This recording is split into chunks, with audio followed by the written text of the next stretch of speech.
మన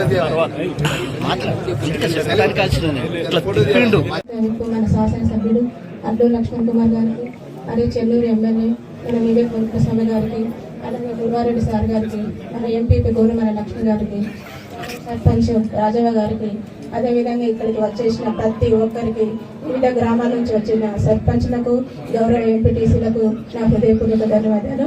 పాత్రికేయ మిత్రులకు నా ధన్యవాదాలు. గ్రామస్తులకు కూడా నా ధన్యవాదాలు. ఈ గ్రామ పంచాయతీ ఇనాగ్రేషన్ చేసుకోవడం అందరికీ సంతోషంగా ఉంది. దీనికి నిధులు సమర్పించిన వారందరికీ నా తరపున ధన్యవాదాలు తెలియజేసుకుంటూ, మన గ్రామాల మీద మన స్టేజ్ మీద కూర్చుని కనకరాలు ఆడిపోతున్నారు సభ్యులందరూ. అదేవిధంగా మా ఊరికి అన్ని నిధులు సమకూర్చి మా గ్రామాన్ని అన్ని విధాల అభివృద్ధి పరుస్తారని కోరుకుంటూ థ్యాంక్ యూ. నూతన కొండాపూర్ గ్రామ పంచాయతీ ప్రారంభోత్సవానికి వచ్చినటువంటి పెద్దలు, ఈ ప్రాంత శ్రేయభిలాషి గౌరవనీయులు శాసనమండలి సభ్యులు, మాజీ మంత్రివర్యులు పెద్దలు జీవన్ రెడ్డి గారు, ఎప్పుడూ మా శ్రేయభిలాషి పెద్దలు, మాజీ పార్లమెంట్ సభ్యులు, ప్రస్తుత చెన్నూరు గౌరవ శాసనసభ్యులు డాక్టర్ వివేక్ వెంకటస్వామి గారు, పెద్దలు ఎప్పుడు కూడా మాకు ధైర్యం తెచ్చుకుంటూ మేము ఓడినా గెలిచినా మాకు అండగా ఉన్నటువంటి పెద్దలు డాక్టర్ గురువారెడ్డి గారు, అదేవిధంగా వారి తండ్రి రాజిరెడ్డి గారు, వేదిక పైన మా సోదరిమణి ఎంపీపీ గారు, ఎంపీటీసీ గారు, అదేవిధంగా సర్పంచ్ గారు, ఈ గారు, సింగనూరు చైర్మన్ రామరెడ్డి గారు. ఇక శైలేందర్ అన్న గురించి చెప్పాలంటే రాముడికి లక్ష్మణుడికి ఎట్లనో నాకు శైలేందర్ అని అట్లా.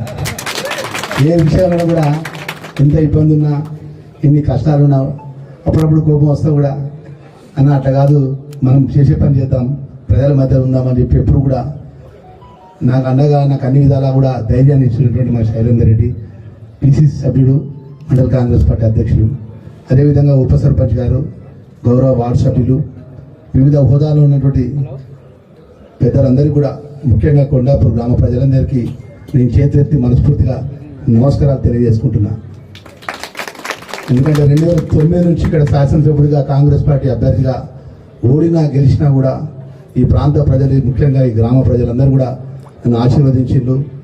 ఆ రోజు 2009లో 1365 ఓట్లతో ఓడిపోయినాక దేవుడి దయతో అప్పుడున్నటువంటి పెద్దలు జీవన్ రెడ్డి గారు, శ్రీధర్ బాబు గారు, పెద్దలు వెంకటస్వామి గారు జిల్లా పరిషత్ చైర్మన్గా చేసిన సందర్భంలో నేను గ్రామానికి ఓడిపోయినా కూడా ఈ గ్రామం సంబంధించినటువంటి జిల్లా పరిషత్ నిధుల ద్వారా ప్రత్యేకంగా ఈ గ్రామాన్ని నిధులు ఇవ్వడం జరిగింది.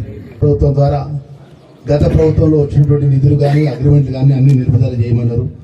ఏ పని కూడా మొదలు పెట్టద్దని చెప్పడం జరిగింది. అయితే నేను ఎస్సీ గారితో సంబంధించిన, కలెక్టర్ గారితో సంబంధించిన అధికారులతో మాట్లాడి ఏదేమైనా ఈ కొండాపూర్ జగదేపేట రోడ్డు పనులు మొదలు పెట్టాలని చెప్పేసి ఈ గారికి చెప్పడం జరిగింది. పనులు కూడా అతి త్వరలో కాంట్రాక్టర్ మొదలు పెడుతున్న విషయాన్ని కూడా చెప్పడం జరిగింది. అనే విషయాన్ని కూడా గ్రామ ప్రజలందరూ కూడా నేను మనవి చేసుకుంటున్నాను. ఇప్పటికీ మొన్న గ్రామ పంచాయతీ బిల్డింగ్ నిన్నే జీవన్ రెడ్డి సార్ నేను శ్రీనివాస గ్రామ పంచాయతీ బిల్డింగ్ ప్రారంభోత్సవం చేసినాను. ఇప్పుడు ఈ గారి పిలిచి చెప్తుండ్రు, చాలా మంచి ఘటన అని చెప్తుండ్రు జీవన్ రెడ్డి సార్ కూడా. అంటే ఎంత బ్రహ్మాండంగా మా శైలేందర్ అన్న ఎంత ఇబ్బంది ఉన్నా, ఎంత కష్టం ఉన్నా, రాత్రి మొదలు ఆ బిల్లు వచ్చినా రాకపోయినా జీవన్ రెడ్డి గారితో 5 lakhs తీసుకొని ఈ ప్రారంభోత్సవం చేసుకోవడం జరిగింది.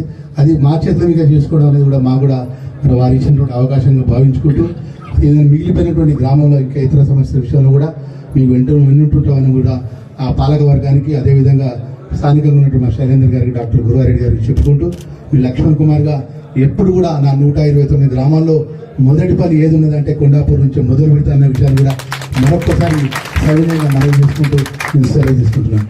వాస్తవంగా కొండాపూర్తో నాకు ఉన్నటువంటి అనుబంధం ఈనాటిది కాదు. వాస్తవం చెప్పాలంటే నా చిన్నప్పుడు బాల్యం అంతా ఇక్కడనే గడిచింది. మా స్వగ్రామం దత్తెపల్లి అయినప్పటికీ కూడా ఈ పక్కనే అంబారుపేట మా అమ్మగారు, ఇక్కడ మా పెద్దమ్మ ఉండే. ఎప్పుడు వేసవి సెలవులు వచ్చినాయని చెప్పంటే ఎక్కువ ఇది అంబారిపేట కొండాపూర్ మధ్యలో కాళ్ళు గడిపెట్టినటువంటి. దానికి తోడు వాస్తవంగా నాకు రాజకీయంగా ఈ స్థాయికి రావడానికి నాకు అంకురార్పణ చేసింది కొండాపూర్ గ్రామం అని చెప్పక తప్ప. అవుతున్నటువంటి సాగునీటి జలాలను మనం వినియోగించుకోవాలి.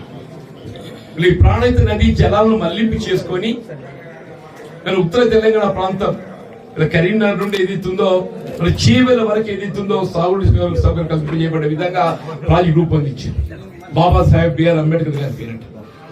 మళ్ళీ అదే వెంకట స్వామి గారు కళలు కన్నటువంటి ఒక తుమ్మడేటి ప్రాజెక్ట్ అని చెప్పి మనం చేస్తున్నాం. ఇప్పుడు వెంకట స్వామి గారి యొక్క కళలను మనం నిజం చేయటం మన బాధ్యత, మీ బాధ్యత, మా బాధ్యత కూడా చెప్పంటున్నాం. ఆ తుమ్మడేటికి నీళ్ళు తీసుకొచ్చుకొని ఇక్కడ వేసుకుంటే మన ప్రాంతం అంతా సస్యామలం అవుతుంది. మన చెవిలిపేట కూడా మరి జంగల్ ప్రాజెక్టు నిర్వహిస్తామని చెప్పంటున్నా. ఈ 3వ టీఎంసీ చెప్పని ఎందుకు గుర్తించారో ఎవరు తెలియదు అని చెప్పంటున్నా. మన ప్రాంతం నిజంగా చెప్పంటున్నా. ఇంత అన్యాయం కదా అని చెప్పంటే అసలు భూములు కోల్పోయింది మనమే, దాంతో ఎవరికి ఏమవుతుందో ఎవరికి తెలియదు చెప్పంటున్నాయి. ఇదేనా మరి దానికి కావాల్సిన పరిహారం కొంతమేరకు ఇప్పించగలిగినాం. ఇంకా కూడా భవిష్యత్తు లోపల భూములు కోల్పోయిన రైతాంగాన్ని ఏ విధంగా ఆదుకోనో తప్ప ప్రయత్నం చేయడం దొరుకుతుందని చెప్పని మనం చేస్తున్నాను. ఏదైనా వాళ్ళ కేంద్ర రాష్ట్ర ప్రభుత్వాలు అమలు చేసి తలపెట్టే కార్యక్రమాలు అన్నింటినీ కూడా ఆ అమలు చేసే బాధ్యత ఇలా గ్రామ పంచాయతీ స్థానిక సంస్థల మీద ఉంటుందని చెప్పండి. కేంద్ర ప్రభుత్వం కానీ రాష్ట్ర ప్రభుత్వం కానీ కార్యక్రమం రూపొందిస్తుంది, దానికి అనుగుణంగా నిధులు కూడా కేటాయింపు చేస్తాయి. వాటిని అమలు చేసే బాధ్యత ఎవరి మీద ఉంటుంది? స్థానిక సంస్థలు, ప్రధానంగా సర్పంచ్ గారి మీద ఉంటుందని చెప్పండి.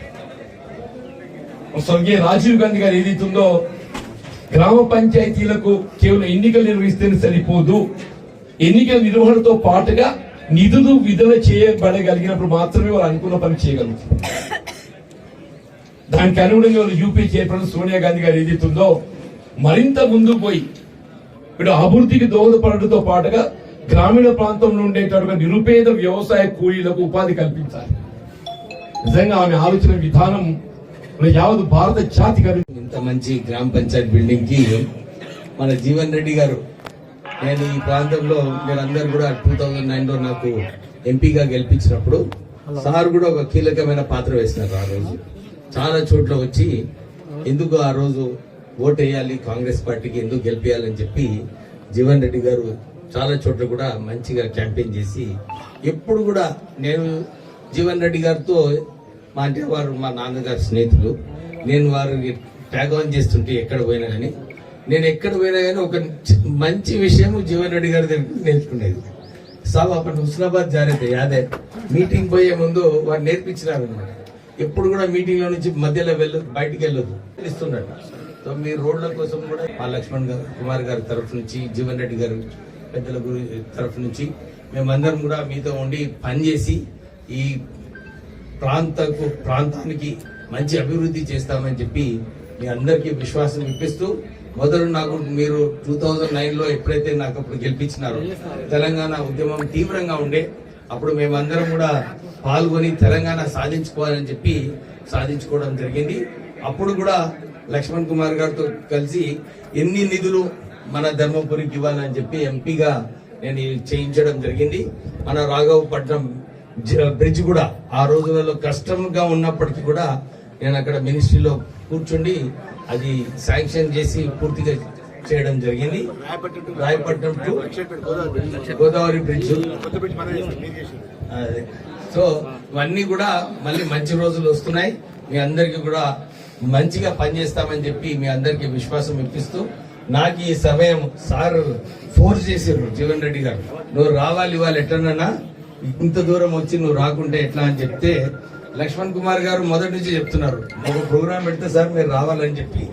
కానీ నాకు ఇవాళ మన కోదండరామ్ గారితో కలిసేది ఉంది, అందు గురించి నేను మీ అందరి పర్మిషన్ తీసుకొని తొందరపోతున్నానని చెప్తూ ముగిస్తున్నాను. Thank you.